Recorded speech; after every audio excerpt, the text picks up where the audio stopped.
See, a lot of women get upset with me when I say that women are our children's first teacher. But I'm going to share something with you real quick.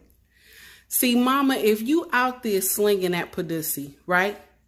She going to do the same thing. If you out there slinging that weight, you understand? You slinging that weight, you carrying a pistol, she going to do the same thing. If you out there giving your body to Pookie and Ray and swinging from the chandelier, mom, she gonna do the same thing. You see what I'm saying? There's a cause and effect to everything. But because y'all be in y'all feelings and nobody want to take accountability when our children run out here and start acting crazy, nobody wants to take accountability for it. All you want to say is that, oh, we just want to blame the women. But let me share something with you. Mom, you will always be blamed because you are the children's first teacher. Take heed to the message. Y'all gotta stop blaming women for picking the wrong dad. You get 3 versions of the person you have a kid with. Who they are before the baby, who they are after the baby, and who they are if y'all don't work out. There's no such thing as picking carefully because nobody knows that version of him yet. Not even him. So no, she didn't choose her child's father wrong. He decided to be a bad father. Let's stop blaming women for everything. Listen, I've been hearing a lot of women tell me lately that it literally doesn't matter what you do for a man.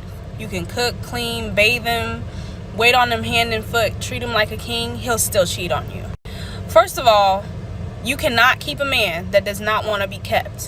Whether or not a man cheats on you mostly depends on the man. That being said, you guys need to take some accountability for the type of men that you choose time and time again. You are not using discernment. And instead of acknowledging that, you would rather blame it on all of mankind and say, men are trash, men are garbage, men are this, men are that. No, the men that you choose, they're garbage. The men that you choose are trash. Do better. All right, so I got something for that. I think there is a such thing as male whores and female whores. And if you're not a whore, don't mess with one. Let the whores mess with the whores, and let the people with morals mess with each other. Because what I hear is a lot of women, women, women, and some women will be like men, men, men. When in reality, it's just a group of people, male and female, she, he, theirs, it's whatever they identify as out there, giving it up to everybody. So the way I feel about it is if you can just avoid that, if you're not that person, avoid that group in your circle. And if you are that person, please leave us alone. I mean, it's easy. I mean, we kind of over dissect things sometimes. If you're not a hoe, man or female, and yes, men can be whores, they get this called dirty D. It's called dirty dick, right?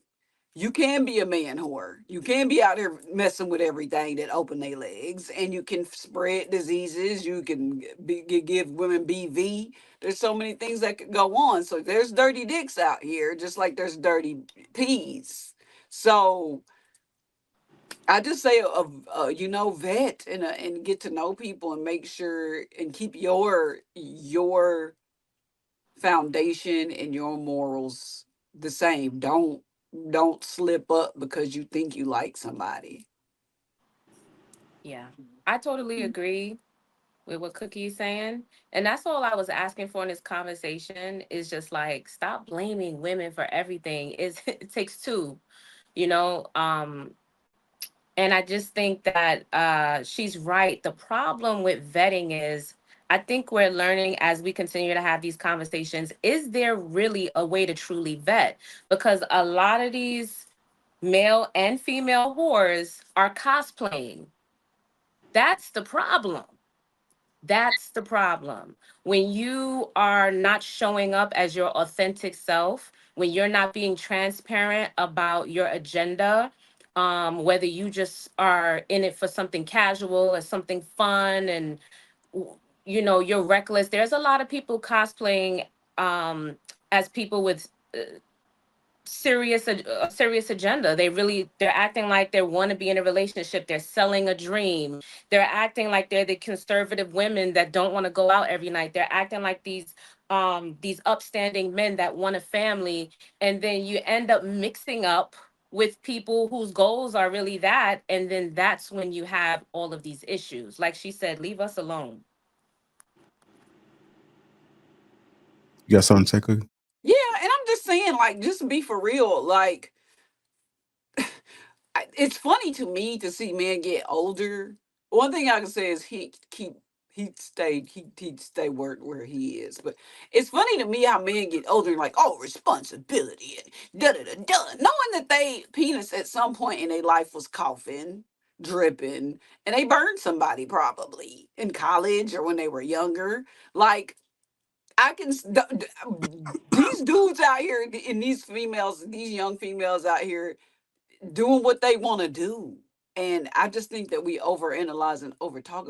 Just make sure if everybody stay home and make sure home is okay and that our genitalia are okay, then we'll probably have less problems. But I don't give a fuck about what DDG doing.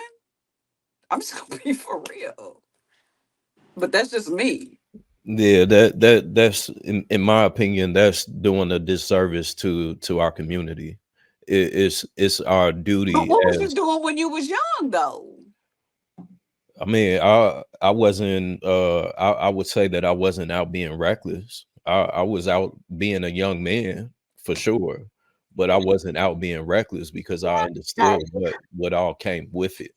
I I'm understood laughing at him, not you. Sorry. yeah, no, you good. I understood I understood the power that I had and also the value of myself. So the only way that young men and young women would understand that is by being influenced by that. I know for a fact that I am the man that I am today because of the influence that I had around me and the influence that I was uh the diet that I was intaking day to day. So for us to ignore what's being put out there, I think that is doing a disservice to our next generation.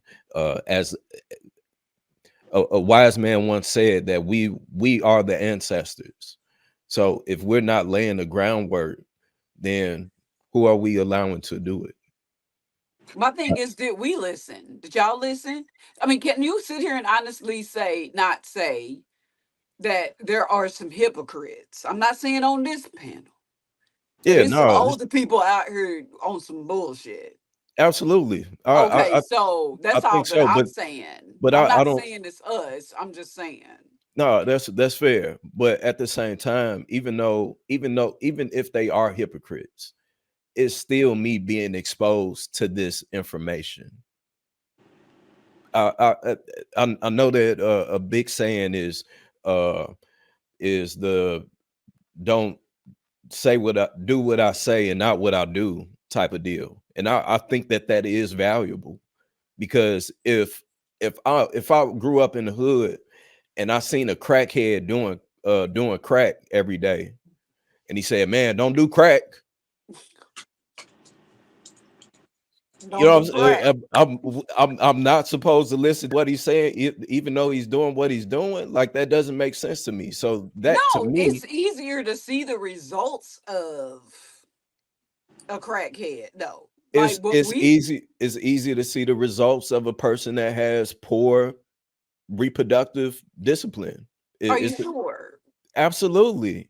If it's easy to see a woman struggle through life as a single mother. It's easy to see a man struggle through life dealing with a bitter baby mama. It's easy to see a man struggle with having to pay child support. It's easy to see all of these things. We see it every single day, be it if in real life, be it on TV, in movies, on radio. We're constantly influenced by it, but yet somehow, some way, we still blame the other person.